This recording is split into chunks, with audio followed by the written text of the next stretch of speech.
Good morning विद्यार्थी मित्रों આપણે ગયા લેક્ચરમાં તમને રેખીય પ્રસરણ આપણે ચલાવ્યું। આ રેખીય પ્રસરણ તમારે એક વખત આઈ થિંક મેં તમને કીધેલું છે કે વાંચી લેવું, એનું સૂત્ર આપણે થોડું રિવિઝન કરી નાખીએ। તો આમ જોવા જાઓ તો રેખીય પ્રસરણ માટે પહેલું મહત્વનું ઇક્વેશન છે delta L is equal to alpha L0 delta T. બીજું ઇક્વેશન આપણે કહી શકીએ આ લંબાઈમાં થતો ફેરફાર, ક્ષેત્રફળમાં થતો ફેરફાર delta A is equal two beta A0 delta T. ત્યાર પછી કદમાં થતો ફેરફાર gamma V0 delta T. Beta is equal two 2 alpha and gamma is equal two 3 alpha. અંતિમ કદ, અંતિમ ક્ષેત્રફળ અને અંતિમ લંબાઈ મેળવવા માટે પણ આપણે કામ કર્યું હતું અને એ બધાના ઇક્વેશન લખવા હોય તો અંતિમ લંબાઈ એટલે ગરમ કર્યા પછીની લંબાઈ L is equal to alpha L0 delta T. Sorry, ભૂલ થઈ ગઈ, આપણે L0 1 plus alpha delta T. ત્યાર પછી અંતિમ ક્ષેત્રફળ A is equal two A0 1 plus beta delta T. ત્યાર પછી બીજું કામ આપણે અંતિમ કદ V is equal two V0 1 plus gamma delta T.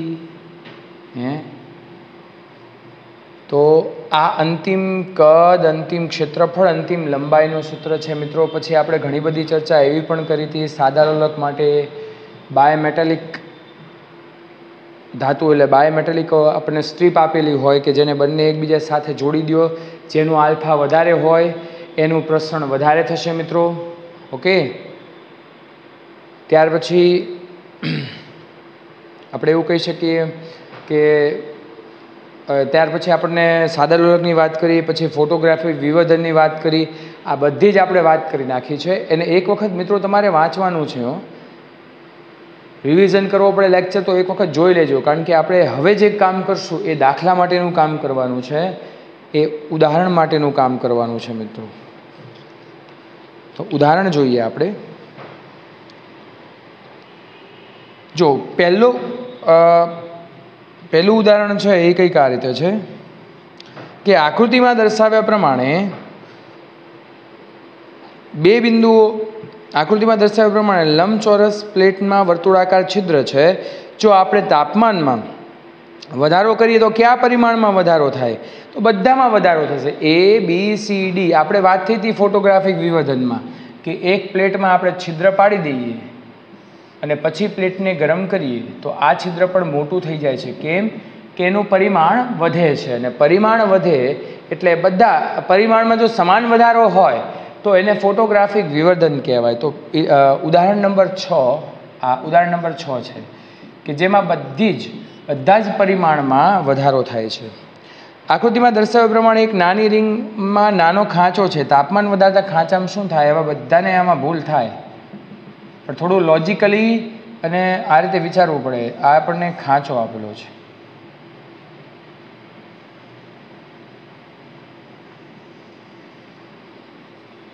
Okay. હવે હું આ ખાંચાને ગરમ કરું તો કોઈ પણ ગોળ વસ્તુ હોય ને, સીધી હોય એ વર્તુળાકાર ધારણ કરે છે, વર્તુળાકાર હોય એ સીધું થાય છે। એટલે આને છે ને બધી બાજુ આ રીતે બળ લાગશે।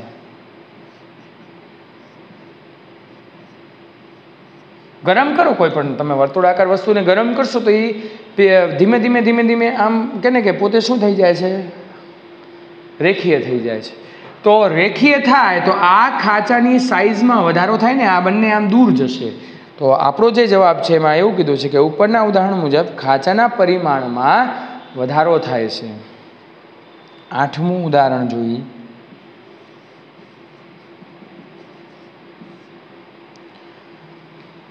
1 મીટર લોખંડના સળિયાનું તાપમાન 1 મીટર એટલે લંબાઈ L0, પ્રારંભિક લંબાઈ 1 મીટર આપી છે। જો હવે તાપમાન વધારીએ છીએ, તાપમાન 100 ડિગ્રી સેલ્સિયસ જેટલું વધારવામાં આવે ડેલ્ટા ટી બરાબર 100 ડિગ્રી સેલ્સિયસ, તો તેની લંબાઈમાં થતો પ્રતિશત ફેરફાર કેટલો? તો જો પ્રતિશત ફેર આપણું સૂત્ર આ રીતે છે મિત્રો, L0 alpha delta T. Okay, પ્રતિશત ફેરફાર મેળવવો હોય તો મારે આ કામ કરવું પડે, ડેલ્ટા L અપોન L. આ L0 કહી દઉં તો મિત્રો આ L0 નાના છેદમાં મૂકી દઉં તો શું થાય? Alpha delta T.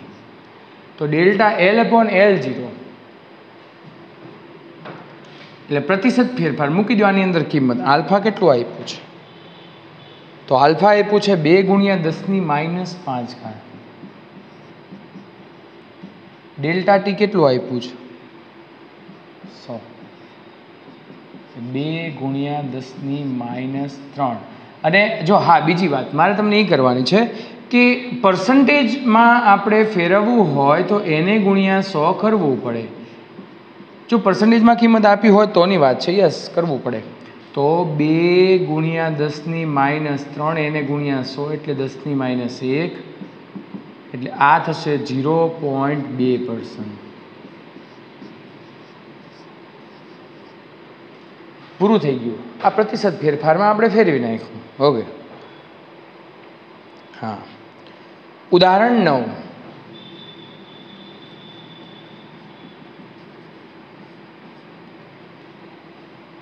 શિયાળાની રાત્રે તાપમાન 0 ડિગ્રી સેલ્સિયસ હોય ત્યારે કોન્ક્રીટની સ્લેબની લંબાઈ 10 મીટર છે. મિત્રો જ્યારે શિયાળામાં તાપમાન T1 બરાબર 0 ડિગ્રી સેલ્સિયસ ત્યારે સ્લેબની લંબાઈ L0 બરાબર 10 મીટર પ્રારંભિક લંબાઈની વાત થાય છે. ઉનાળામાં 35 ડિગ્રી સેલ્સિયસ તાપમાન થઈ જાય, તાપમાન વધારીએ છીએ તો સ્લેબની લંબાઈ મેળવો, આપણે અંતિમ લંબાઈ મેળવવી છે. આપણી પાસે સૂત્ર હાજર છે મિત્રો. સૂત્ર શું છે? અંતિમ લંબાઈ L = L0 1 + alpha delta T. તો મિત્રો અહીંયા આપણને આલ્ફા આપ્યું છે,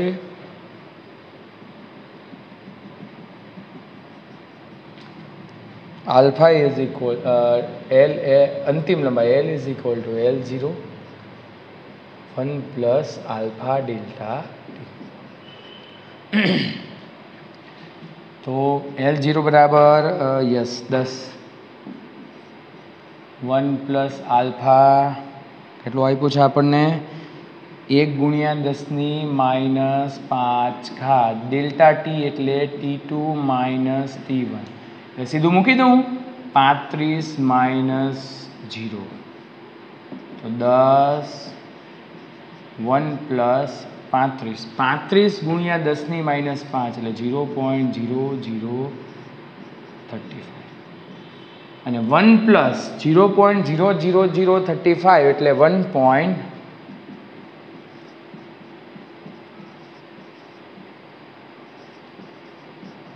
તો અહીંયા જવાબ આવશે 10.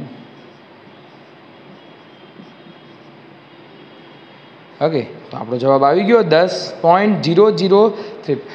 આ વધારો સાવ નોર્મલ હોય, સાવ નોર્મલ એટલે આપણને દેખાય નહીં, અનુભવ ન થાય. પણ કોઈ પણ પદાર્થ વસ્તુ ગમે તે લેશો એના તાપમાનમાં વધારો કરીએ ને એટલે લંબાઈમાં વધારો થાય તે, પણ ક્યારેક એને અવગણી શકાય. આ અવગણી શકાય 10 અને 10.0035 મીટરમાં એટલો બધો કાંઈ ફરક છે નહીં. ચલો મિત્રો હવે 10-11. હા, 2 સમાન કદ અને પદાર્થના બનેલા ગોળાઓ, 10મું નથી કરવાનું, પદાર્થના ગોળાઓ સમાન તાપમાને છે પરંતુ એક ગોળો દ્રઢ છે અને બીજો ગોળો પોલો છે. ઉદાહરણ 11. 2 ગોળાઓ છે, એક ગોળો દ્રઢ છે અને એક ગોળો શું છે? પોલો છે. પોલો એટલે કેવો કે અંદર હવાવાળો ભાગ, જેમ કે રબરનો બોલ. તો જો બંનેને સમાન તાપમાન આપવામાં આવે છે, ગરમ કરવામાં આવે તો કયો ગોળો વધુ વિસ્તરણ પામશે? અંદર શું લખ્યું છે? આપણને એવું કહે છે કે આઇસોટ્રોપિક પદાર્થનું ઉષ્મીય પ્રસરણ ફોટોગ્રાફિક વિવર્ધન જેવું હોવાથી બખોલનું છિદ્ર પ્રસરણ પામે છે. જાણે કે તે દ્રઢ પદાર્થની બનેલી હોય, એટલે કે વી ગામા અને ડેલ્ટા થીટા દ્રઢ તેમજ પોલા ગોળા માટે સમાન થાય, એટલે બંનેનું પ્રસરણ સમાન રીતે થાય. હવે જો હું તમને એમ કહું કે પોલો ગોળો છે એ ત્રિપરિમાણીય રચના છે, એટલે કદમાં થતો વધારો delta V is equal to gamma V zero delta T. હવે બંનેના કદે સમાન છે મિત્રો.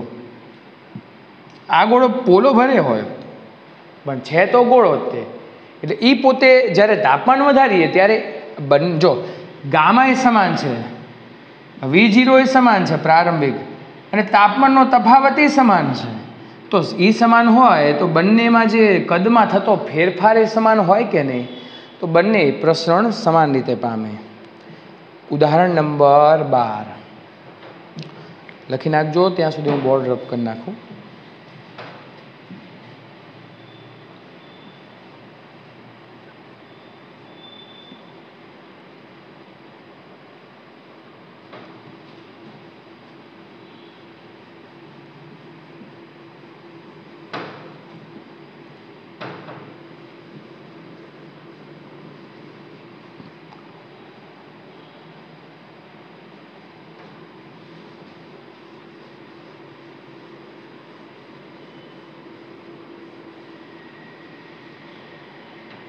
ઓકે, ત્યાર પછી ઉદાહરણ નંબર 12 જોઈએ આપણે. જો હવે આ જે ઉદાહરણ 12 છે ને એ તમારે ચેપ્ટર હજી ચાલ્યું નથી, 9મું ચેપ્ટર છે ઘન પદાર્થના યાંત્રિક ગુણધર્મ. પણ મિત્રો હું તમને કહું ને એટલું યાદ રાખી લેવાનું છે કે આપણે જે ઉપયોગમાં આવશે ને એ યંગ મોડ્યુલસ, આ નવો શબ્દ છે પણ યાદ રાખવાનું. Young modulus y is equal two લખવામાં આવે છે f અપોન a અને L અપોન ડેલ્ટા એલ. બસ કેમ આવ્યું, કઈ રીતે આવ્યું, શા માટે આવ્યું એની ચર્ચા હું અત્યારે નહીં કરું, જ્યારે ચેપ્ટર ચલાવીશ ત્યારે કરીશ. ત્યાં સુધી બધા યાદ રાખવાનું છે. આને યંગ મોડ્યુલસ કહેવાય. એફ એટલે બળ, એલ એટલે લંબાઈ, એ એટલે ક્ષેત્રફળ, ડેલ્ટા એલ એટલે લંબાઈમાં થતો ફેરફાર. હા, હવે આપણે જે ડેટા આપ્યા છે બધા આપણે કલેક્ટ કરી નાખીએ. જો સ્ટીલનો 0.5 મીટર mm² કીધું છે, એટલે ક્ષેત્રફળ આપ્યું છે મિત્રો. ઉદાહરણ 12 ક્ષેત્રફળ આપણને a is equal two 5 mm². જો મિત્રો એક વસ્તુ ધ્યાન રાખવાનું છે, આ mm² છે, એટલે ખરેખર આ રીતે છે કે 1 mm ગુણ્યા 5 mm આમ છે. તો m 10⁻3 અહીંયા 10⁻3, એટલે બંનેનો ગુણાકાર થાય તો શું થાય? 10⁻6 થશે. એટલે આપણે આમ કહી શકીએ કે 5 ગુણ્યા 10⁻6 મીટર². બધા ભૂલ શું કરે છે? 10⁻3 લખી નાખે છે. પણ મિત્રો ક્ષેત્રફળ હોય ને ત્યારે આમ ન થાય, ક્ષેત્રફળ હોય ત્યારે 10⁻6 થાય. જ્યારે તાપમાન 0 ડિગ્રી સેલ્સિયસથી 20 ડિગ્રી સેલ્સિયસ કરવામાં આવેલ T1 બરાબર 0 ડિગ્રી સેલ્સિયસ અને T2 બરાબર 20 ડિગ્રી સેલ્સિયસ, તો એની અંદર તણાવ કેટલું? તણાવ એટલે બળ. અને સ્ટીલનો રેખીય પ્રસરણાંક આલ્ફા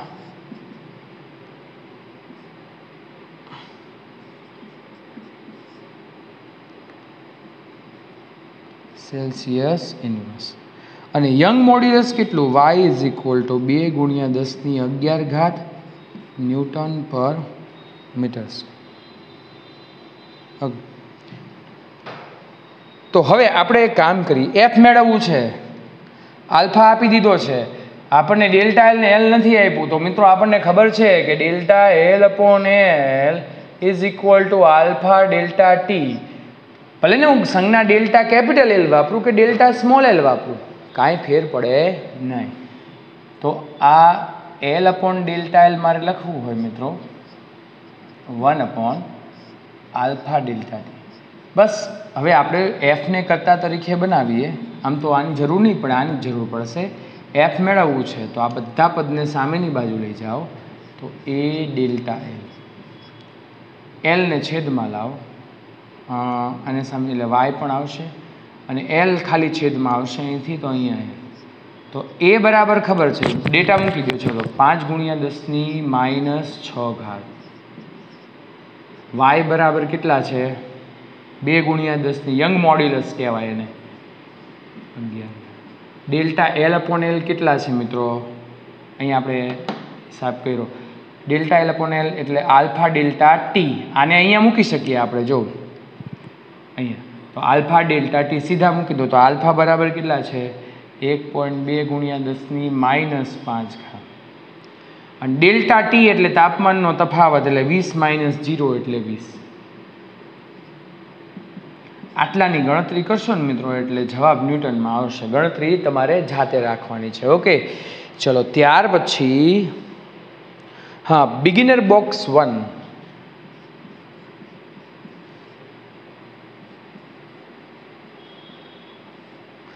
હવે બિગિનર બોક્સ 1 માં આમ તો તમારે સોલ્વ કરવાનું છે, પણ છતાંય હું તમને અત્યારે જેટલા ઇમ્પોર્ટન્ટ છે, તમને તકલીફ પડે એવા સમ હું તમને કરાવી દઉં છું. પહેલી જ વસ્તુ, આપેલ તાપમાનને ચડતા ક્રમમાં ગોઠવો. તો ચડતા ક્રમમાં ગોઠવવું હોય તો 50 ડિગ્રી ફેરનહીટ ચડતા ક્રમમાં, એટલે સૌથી પહેલું નાનું તાપમાન આવશે, પછી ધીમે ધીમે મોટું તાપમાન આવશે. તો હું તમને એમ કહું કે ટી બરાબર 50 ડિગ્રી સેલ્સિયસ લઉં તો કેલ્વિનનું માપક્રમ શું થાય? 50 + 273, એટલે એનો હિસાબ કરો એટલે 323. ઓકે, આ કેલ્વિનમાં જ આવશે. ઓકે, હવે ફેરનહીટમાં મારે ફાઇન્ડ કરવું છે. 9/5 × 50 + 32. આ 50 મેં અહીંયા મૂકી દીધા. ઓકે, તો અહીંયા 10, 90 + 32 એટલે અહીંયા થશે 90 ને 30 120 અને 120 122. તો ત્રણેયમાંથી તમે મને કહો કોનું મૂલ્ય વધારે છે? કેલ્વિનનું મૂલ્ય વધારે છે.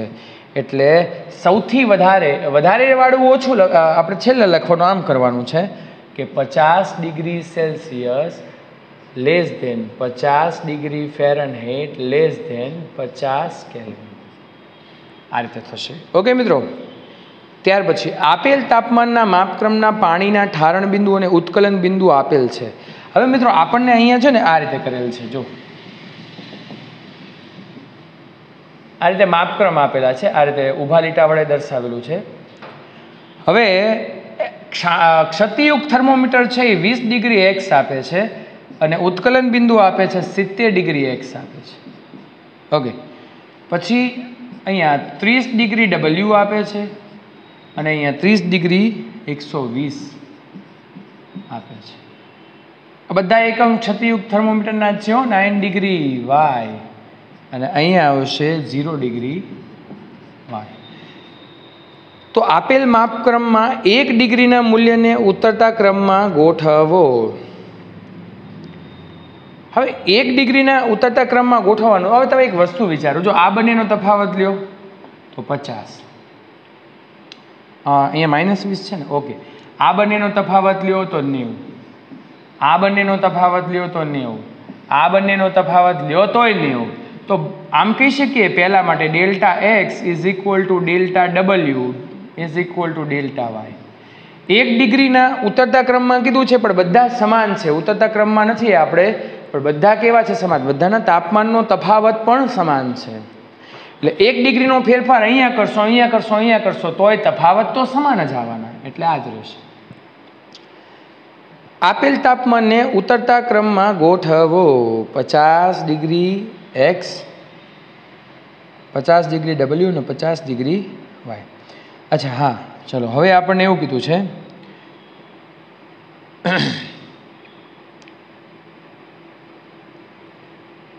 અચ્છા, આની અંદર તમે એક વસ્તુ વિચારો ને, તો આપેલ તાપમાનને ઉતરતા ક્રમમાં ગોઠવો, બરાબર. તો આની અંદર આપણે આ રીતે કરવાનું છે.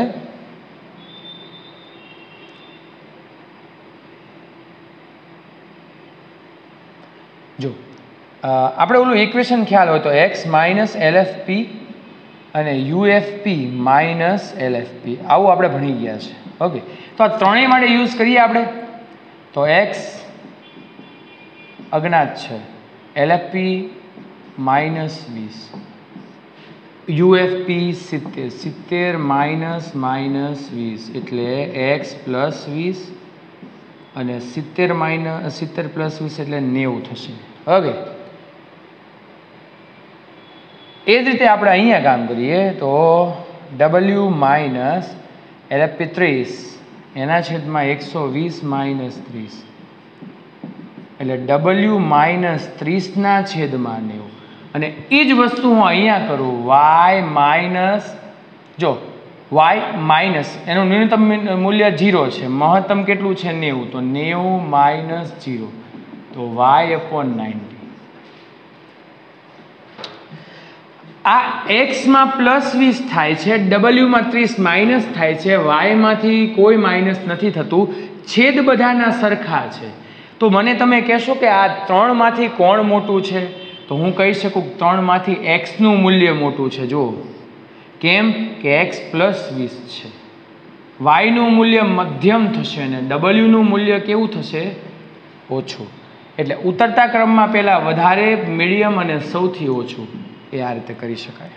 ઓકે, ચલો ત્યાર પછી ત્રીજો, કયા તાપમાને સેલ્સિયસ અને ફેરનહીટના માપક્રમના રીડિંગ સમાન આવે? મિત્રો, જો તમારે ગણતરી કરવી હોય ને તો પહેલાં જ આ શરતને પકડી લ્યો કે કયા તાપમાને એટલે T,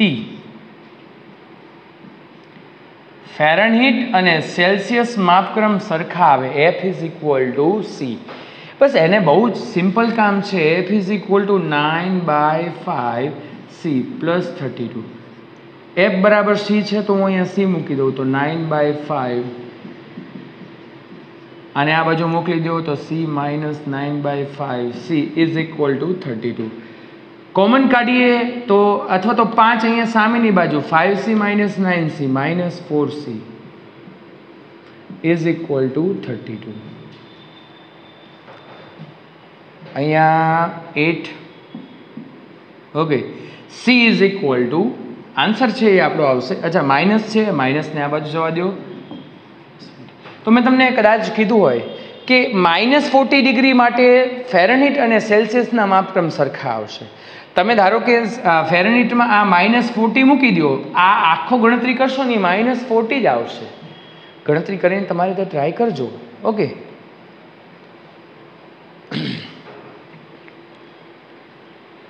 ત્યાર પછી હવે આપણે 2 સમ કરાવી દઉં. ત્યારે છઠ્ઠો તમારે જાતે કરવાનો છે. એ તો થિયરી ઉપર આધારિત છે, એ તો બધાને આવડે.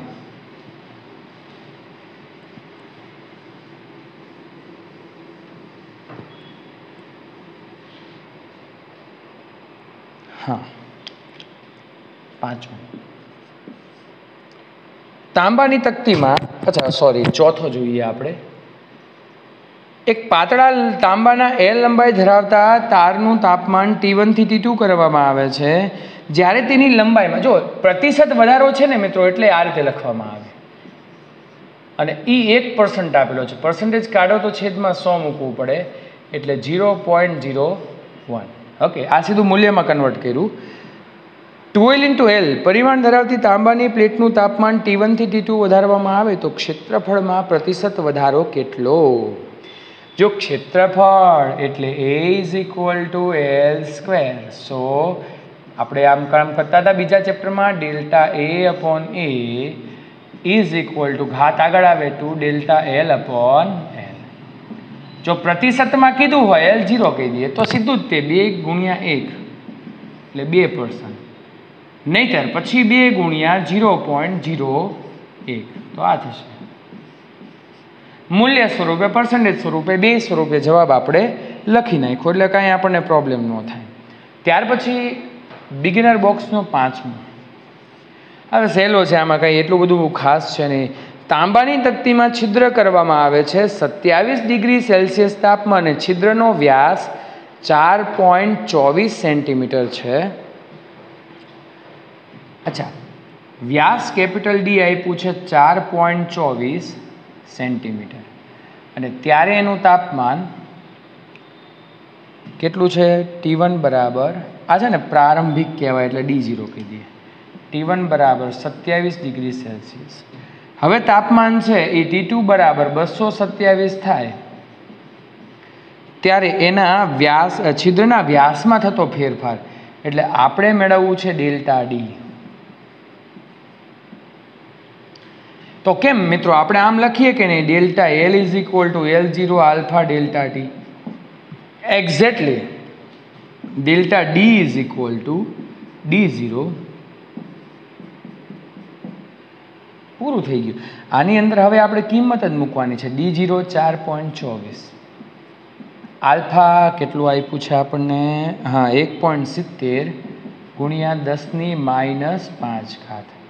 અને ડેલ્ટા ટી કેટલું આપ્યું છે, તાપમાનનો તફાવત લઈ લો 227 - 27 એટલે 200, 2 ગુણ્યા 10⁻². કરો હિસાબ આનો તો હાવ સિમ્પલ થઈ જાય. 2 ગુણ્યા 1.70 એટલે 3.40, 3.40 એને ગુણ્યા 4.24 કરો અને ઘાત આ રીતે થશે 10⁻³ ઓકે. આટલાનો હિસાબ કરો એટલે 5મો બિગિનર બોક્સનો દાખલો ક્લિયર થઈ જાય. દ્વિધાતુની પટ્ટીને ગરમ કરવામાં આવે તો વધુ રેખીય પ્રસરણાંક તરફ ધાતુની પટ્ટી વળશે. ગઈકાલે જ આપણે જોયું હતું. Okay yes. હા મિત્રો, હવે હું તમને કહું કે આપણે બિગિનર બોક્સ 1 પૂરું થઈ ગયું એટલે નેક્સ્ટ ટાઈમ આપણે એક નવા ચેપ્ટર નહીં નવું ટોપિક હીટ એટલે કે ઉર્જા, ઉષ્મા ઉર્જા તરફ આગળ વધશું. ઘણી બધી વ્યાખ્યાઓ છે એટલે નોટબુક અને પેન લઈને બેસજો, કારણ કે હારે વ્યાખ્યા લખવાની થશે. હું બોલતો જઈશ, તમારે લખવાની મટીરિયલમાં પણ આપેલી છે એટલે ચિંતા નથી. ઓકે, તો નેક્સ્ટ ટાઈમ મળીએ. Thank you very much. Take care.